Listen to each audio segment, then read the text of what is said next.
This question as well regarding muftis is a very interesting scenario, and it is regarding ta'addud al-mujtahideen, and it differs to the last question because this scenario is qabl as-su'al. It's before you raise that question to the individual that you want to ask this question to, whereas the scenario of ikhtilaf al-muftin, the differences that occur amongst those individuals you've raised the question to, it occurs after ba'da as-su'al, after you've raised the question. And so before you've asked the question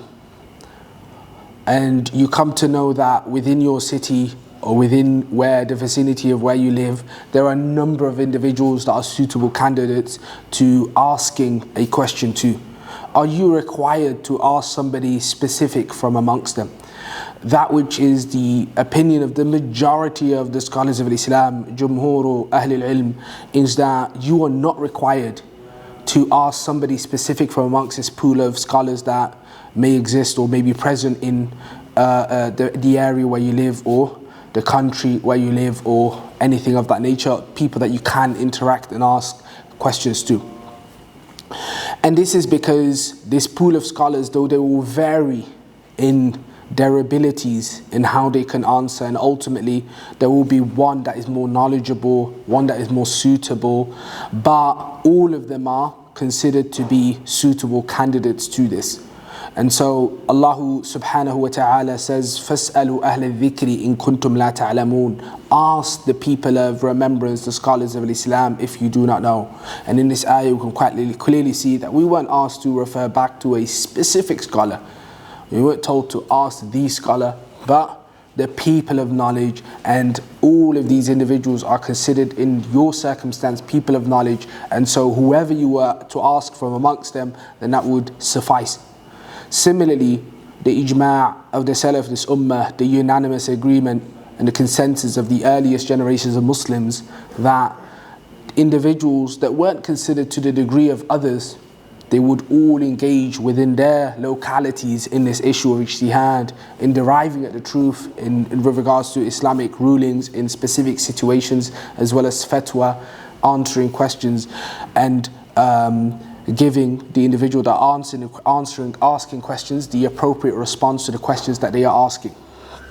And so what you see is, although there's going to be a variation from amongst them, they would all engage in this practice, and there wouldn't be an inkar, there wouldn't be a rebuking of one group over the other that, look, you have to refer to the one, and they would all do this without any fault or blame upon one over the other.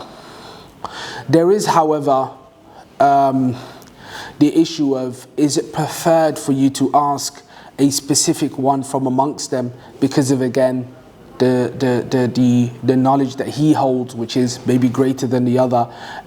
or his wara', which is again his fear of Allah subhanahu wa ta'ala, and that may be better for you, and the response he'll give will be more aligned to the truth than not.